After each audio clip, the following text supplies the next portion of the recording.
एक गरीब तांत्रिक ने एक गरीब नाग को बिल का लालच देकर उसकी नागमणि को 7 दिनों के लिए ले लिया। बेचारा गरीब नाग सोचा कि अब उसके पास भी बिल होगा जिसमें वो चैन से रह लेगा और बारिश में उसे भीगना नहीं पड़ेगा। जब 7वां दिन नाग तांत्रिक के पास आया तो तांत्रिक ने बोला, मैं नागमणि को इस हड्डी से टच करूंगा। उस समय हम दोनों को सिर्फ बिल के बारे में सोचना है। अगर हमने अलग चीजें सोचा तो नागमणि नष्ट हो जाएगी। नाग सर हिलाया और तांत्रिक ने जैसे ही नागमणि को हड्डी से टच कराया तो नागमणि नष्ट हो गई।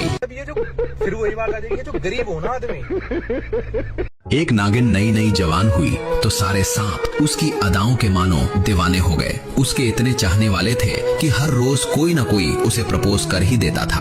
उनमें एक नाग ऐसा भी था जो उससे बहुत प्यार करता था, लेकिन जब वो देखता था कि उसके इतने चाहने वाले हैं और वो सबको रिजेक्ट कर दे रही है तो मुझे कौन सा अपना लेगी, जिससे वो अपनी दिल की बात कहने की हिम्मत जुटा ही नहीं पाया। और एक दिन नागिन ने एक नाग का प्रपोजल एक्सेप्ट कर ही लिया और ये भाई साहब देखते ही रह गए।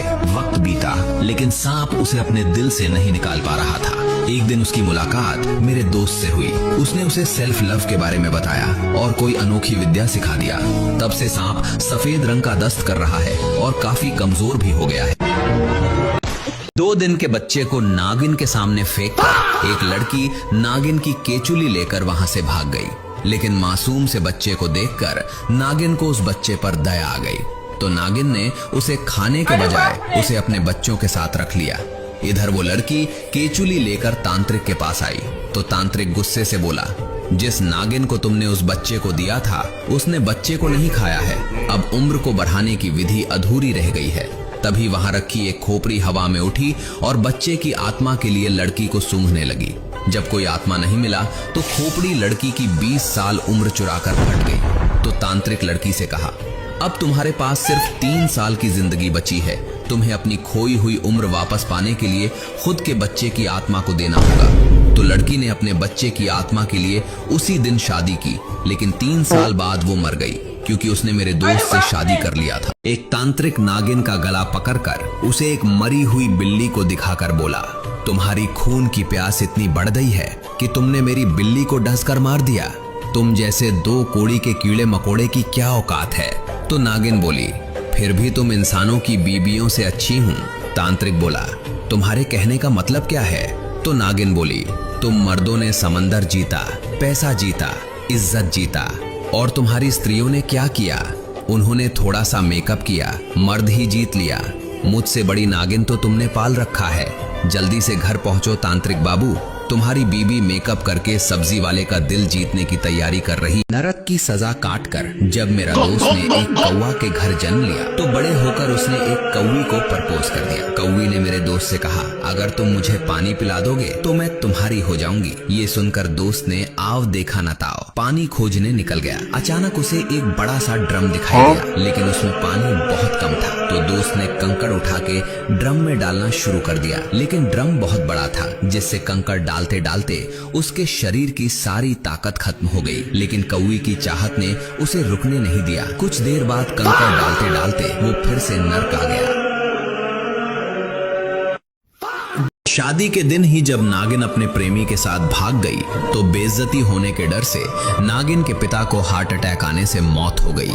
इसके बाद नागिन की मां ने अपने पति को उसकी नागमणि के साथ दफन कर दिया, लेकिन उसी के नीचे एक कंकाल पहले से दफन था। तो कंकाल नागमणि की शक्ति को खींचकर जमीन से बाहर आ गया और नागिन का खून चूसकर उसको मार डाला। फिर कंकाल चलते चलते रात के 12 बजे मेरे दोस्त के घर पहुंचा तो उसने खिड़की से मेरे दोस्त को मोबाइल चलाते हुए देखा, लेकिन इसे देखने के बाद कंकाल ने नागमणि की शक्ति को अपनी हड्डी को घिसने में खत्म कर दिया। एक तांत्रिक नागिन का गला पकड़कर उसे एक मरी हुई बिल्ली को दिखाकर बोला, तुम्हारी खून की प्यास इतनी बढ़ गई है कि तुमने मेरी बिल्ली को डस कर मार दिया। तुम जैसे 2 कोड़ी के कीड़े मकोड़े की क्या औकात है। तो नागिन बोली, फिर भी तुम इंसानों की बीबियों से अच्छी हूँ। तांत्रिक बोला, तुम्हारे कहने का मतलब क्या है। तो नागिन बोली, तुम मर्दों ने समंदर जीता, पैसा जीता, इज्जत जीता, और तुम्हारी स्त्रियों ने क्या किया, उन्होंने थोड़ा सा मेकअप किया, मर्द ही जीत लिया। मुझसे बड़ी नागिन तो तुमने पाल रखा है।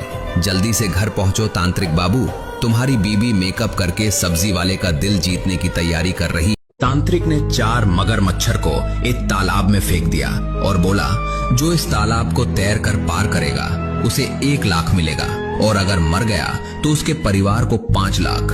सारे नाग डर गए, किसी की भी हिम्मत नहीं हो रही थी। तभी अचानक एक छपाक की आवाज आई और सबने देखा एक नाग तालाब के पानी में है और सारे मगरमच्छ उसकी तरफ बढ़ रहे हैं। वो डरा नहीं और पूरा दम लगाकर दौड़ा और अंततः उसने तालाब को तैरकर पार कर लिया। सब लोग उसकी तारीफ करने लगे, लेकिन सांप गुस्से से बोला, मुझे पीछे से धक्का किसने दिया था? तभी उसकी पत्नी बोली, मैंने दिया था, क्योंकि हर कामयाब नाग के पीछे एक नागिन होती है। अरे बाप रे!